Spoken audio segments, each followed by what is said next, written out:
Ayat 7 ini mungkin hal yang dekat dengan kita. Ayat 7 berbicara tentang banyak orang bersungut-sungut, katanya ia menumpang di rumah orang berdosa. Bahasa Sangir sambuhe. Itu dia, lebih dekat. Ya, orang-orang menggosip Sakeus. Mungkin bisik-bisik, masa guru yang khotbah di bait Allah menumpang di rumah orang model begitu. Lain cerita, masa dia itu bikin banyak mujizat, bangkitkan orang mati. Ya, tersebar cerita gosip dan penghakiman terhadap Sakeus. Bukankah itu juga seperti yang sering kita lakukan? Ya? Karena kita merasa lebih baik dari orang lain, merasa dosa orang lain lebih hitam dari dosa kita, dan dosa kita lebih putih dari dosa orang lain. Kalau media sosial hari-hari ini begitu banyak penghakiman, ya, mudah sekali kita melihat kekurangan orang lain dan melontarkan kata-kata penghakiman. Kita lebih gampang membandingkan kebaikan kita dengan keburukan orang lain. Susah ada orang yang membandingkan keburukan dia dengan keburukan orang lain. Makin susah ada orang yang membandingkan keburukan dia dengan kekudusan Tuhan. Makin susah itu. Ya.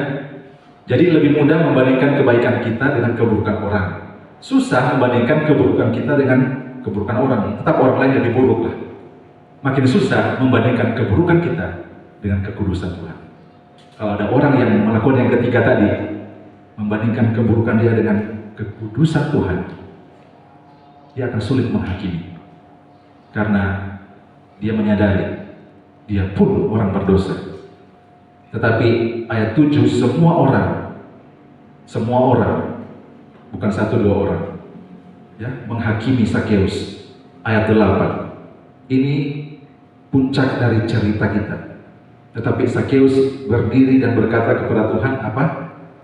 Tuhan, setengah dari milikku akan kuberikan kepada orang miskin. Stop.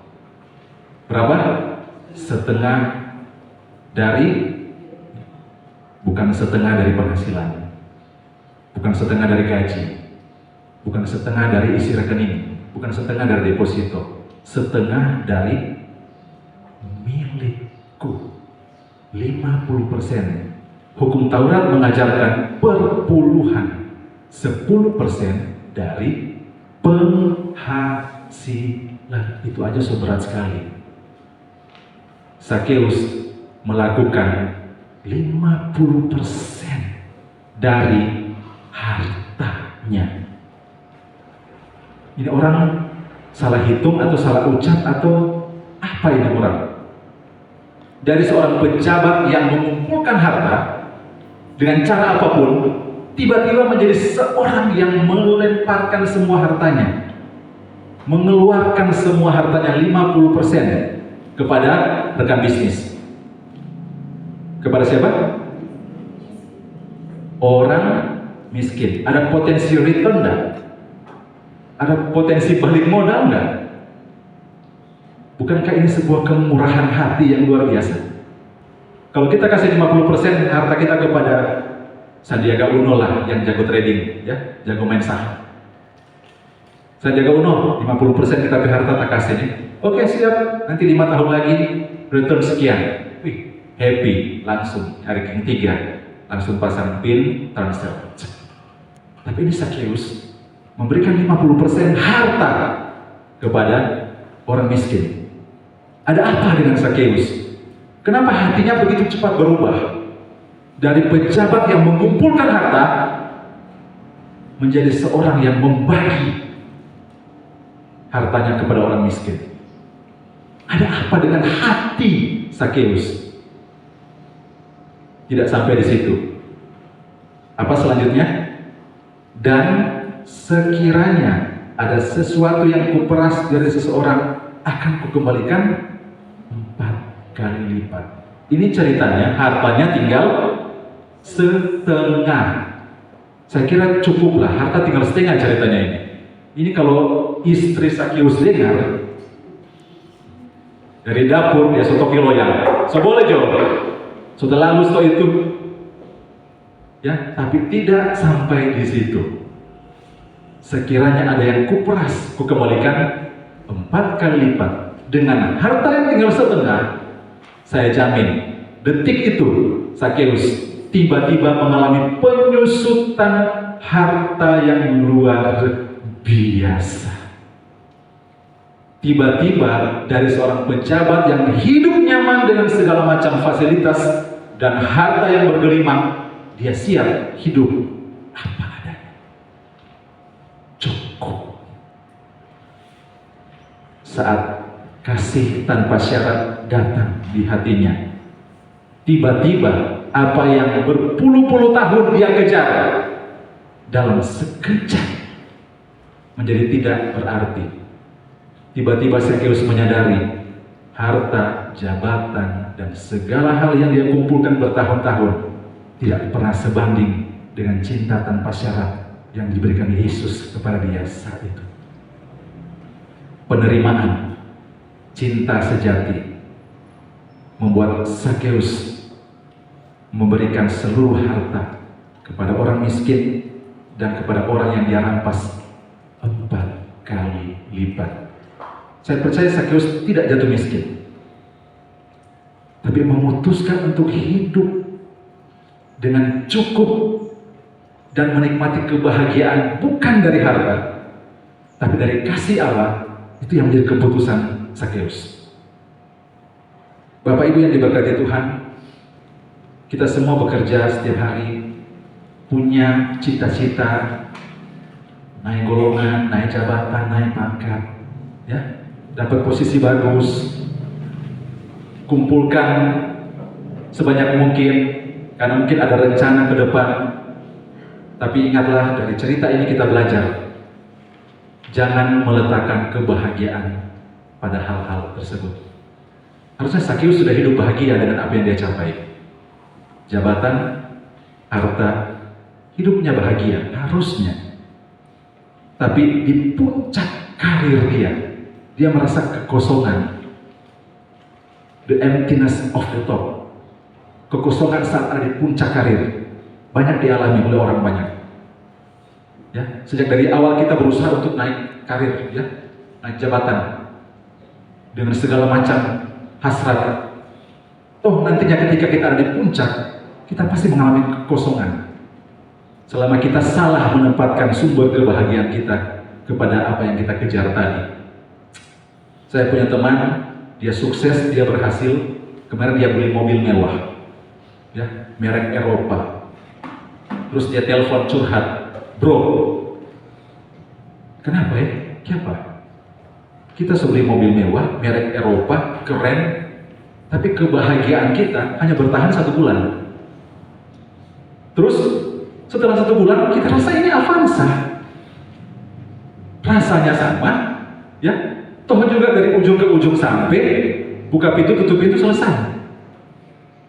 Ternyata apa yang kita bayangkan tentang kebahagiaan durasinya pendek. Selama itu bukan tentang kasih Allah yang kekal yang hadir di hati kita. Bertahun-tahun Sakeus mencari kebahagiaan, mengejar kebahagiaan dari jabatan dan hartanya. Tapi dalam sekejap dia menemukan kebahagiaan sejati yang dia tahu itulah kasih Allah. Bapak Ibu yang diberkati oleh Tuhan Yesus Kristus, ketika Sakeus mengalami transformasi hati, tidak dimulai dari sebuah kalimat Sakeus bertobat, kalau jangan masuk neraka, terlalu banyak ada dosa. Tidak dimulai dengan kalimat itu, dimulai dengan kalimat Sakeus, aku mau menumpang di rumahmu. Bapak Ibu, saudara yang diberkati Tuhan, kasih Tuhan akan selalu lebih cepat dari perubahan hidup. Karena kita berpikir Tuhan itu selalu menuntut perubahan hidup, itu enggak. Hidup harus berubah dulu, baru Tuhan jadi Tuhan yang baik, baru Tuhan tambah sayang, baru Tuhan tambah memberkati. Harus berubah dulu hidup, baru Tuhan memberkati karir, jabatan, dan sebagainya. Tapi Sakeus tidak. Yesus menyentuh hati Sakeus lebih dulu. sebelum Sakeus mengalami perubahan hidup. Kebaikan Tuhan akan selalu mendahului perubahan hidup. Kasih Tuhan akan lebih cepat menyentuh hati kita daripada perubahan hidup. Artinya, kebaikan Tuhan yang akan menuntun kita mengalami perubahan hidup, bukan penghakiman. Kebaikan Tuhan akan menuntun kita mengalami perubahan hidup. Maka itu, sadarilah bahwa kita semua hari ini sangat dikasihi Tuhan. Sudah mati untuk kita, Dia menderita untuk kita, Dia mengorbankan nyawanya untuk kita. Jauh sebelum kita tahu baca Alkitab. Jauh sebelum kita tahu berdoa. Jauh sebelum kita tahu beribadah. Jauh sebelum kita tahu memberi. Jauh sebelum kita tahu mempersembahkan korban untuk Tuhan. Jauh sebelum itu, Yesus sudah mati untuk kita. Roma pasal 5 berkata, selagi kita masih berdosa, Kristus mati untuk kita. Selagi kita masih berdosa, kasih Allah selalu lebih cepat dari pelanggaran dan dosa-dosa kita. Dia selalu lebih kuat dari pemberontakan kita. Karena itu percayalah sampai hari ini, satu kali kita bekerja, berkarir, berusaha, mungkin ada sebagian yang berbisnis, ingatlah bahwa kita semua dicintai tanpa syarat. Jika kita ingin berubah hidupnya, ingatlah, kasih Tuhan sudah lebih dulu mengasihi kita, jauh sebelum perubahan hidup terjadi. Yesus sudah mengasihi kita, Yesus sudah mencintai kita, Yesus sudah menerima kita apa adanya. Dan biarlah kasih itu hadir terus di hati kita, menyadarkan kita bahwa kita adalah orang-orang yang dicintai, orang-orang yang dikasihi. Dan kasih itu akan menuntun kita kepada pertobatan, akan menuntun kita kepada perubahan dan perubahan hidup. Kasih itu akan membawa kita mengalami seperti yang Sakeus alami. Kita mungkin tidak kasih setengah harta, kita mungkin tidak kasih 4 kali lipat, tapi setiap kita akan mengalami respon dari kasih Allah. Saya tidak tahu, setiap orang akan mengalami kasih Allah secara pribadi. Dalam rumah tangga, dalam bisnis, karir, dalam pekerjaan, perubahan itu pasti terjadi. Karena kasih Allah akan selalu menuntun kita kepada pertobatan. Ayat 9 kata Yesus kepadanya, hari ini telah terjadi keselamatan kepada rumah ini, karena orang ini pun anak Abraham. Sebab anak manusia datang untuk mencari dan menyelamatkan yang hilang. Kita percaya bahwa cerita tentang anak yang hilang pun sama bagaimana Yesus memberikan perumpamaan tentang anak yang hilang, yang kurang ajar, yang menjual harta bapaknya, berfoya-foya, pulang-pulang dapat hadiah.